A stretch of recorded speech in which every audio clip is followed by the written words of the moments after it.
good morning mga kababayan ko. Kumusta po kayo? Narito po kaya ako, kabayan, sa may Recto Avenue. Kung narinig nyo ang Recto, ito matatagpuan sa Santa Cruz, Maynila. Recto Avenue mga kababayan ko. I-share ko ito sa inyo, kabayan. Ito yun ang content ko sa umagang ito.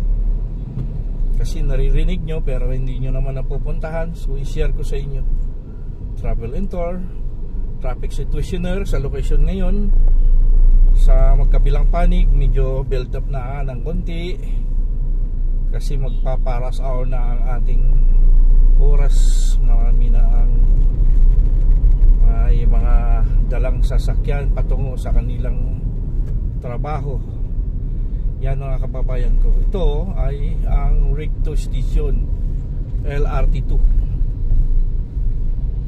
Ito mga kababayan ko. Sa left side nito, kabayan, dito matagpuan ang Isitan Recto.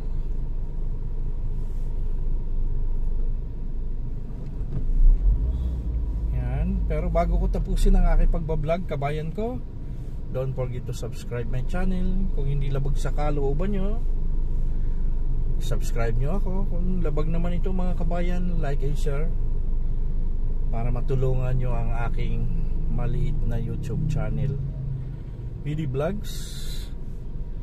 Like and share mga kabayan.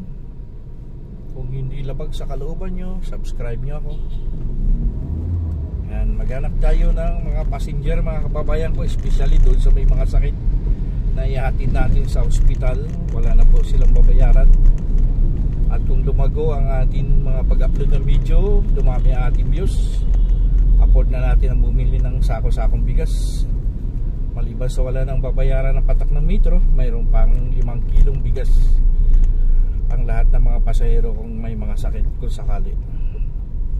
Hindi natin yan baliin ang ating mga pangako, kabayan ko.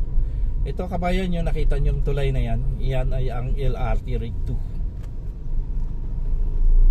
Ang dulo niyan kabayan, sa right side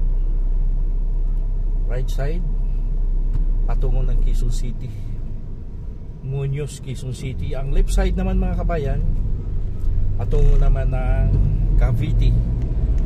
Nagkakaroon na ng extension doon ng LRT Line 1 patungo na ng Cavite mga kababayan ko. Pero kasalukuyan sa ngayon, hanggang Parañaque pala ang bukas. So yan, ito kabayan ang sa harapan ko naman. Itong, kung napansin nyo, may mga tulay, may mga pusti. Yan naman ay ang patungo ng Marikina City o doon sa may Masinag. Yan naman ay ang LRT2.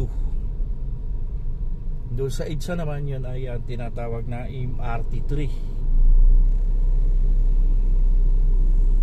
Ang MRT2 hanggang Masinag papunta dito sa Recto.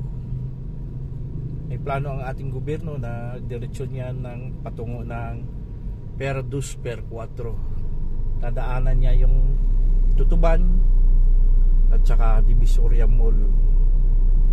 Yan, ang diretsyon niyang kabayan patungo ng Tutuban at saka Divisoria Mall. Maraming project ang gobyerno. Mayroon pang subway, tsaka Line 7, MRT 7 going to San Jose del Monte, Bulacan, from Trinoma o kaya SM North, Quezon City. Yan mga kababayan ko.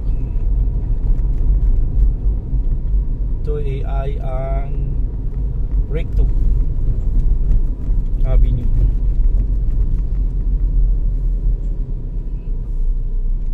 Patungo tayo kabayan sa may Divisoria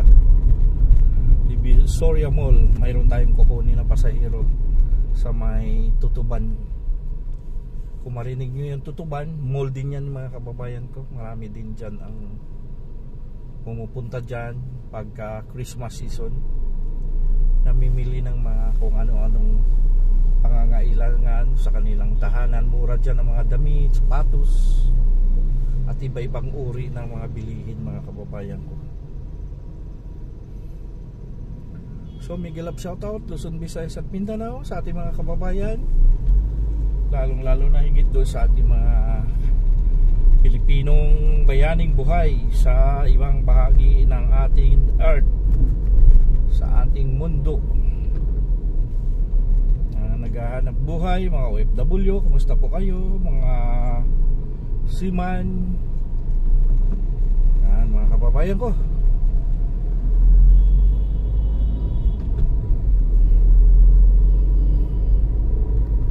Sana mawala ang aking restriction, shadowban, filter, kabayan, para lumago at matulungan natin ang PD Vlogs para makapag-share tayo ng blessing sa kapwa, maliban sa wala ng babayaran ng patak ng metro ng mga taong may mga sakit. May 5 kilong bigas pa sila sa akin pagka afford na nating bumili ng bigas ng sako-sako para maibibigay natin sa mga kapwa. Sana yung mga viewers ko, mga netizen, mga followers ko, mga subscriber ko, panoorin nila yung upload na video ko, kasi doon tayo kumikita sa mga views at saka mga commercial. Sana hindi i-skip yung aking mga commercials. Sa ngayon mga kabayan, inaamin ko talagang nag-suffer yung maliit kong YouTube channel kasi kukunti lang ang views. Kung matulungan nyo yan at maraming mag-like, maraming mag-share, maraming manunood, doon na tayo kumita ng labis. Sa ngayon kabayan, barya lang ang pumapasok sa akin na dollars, barya pa lang.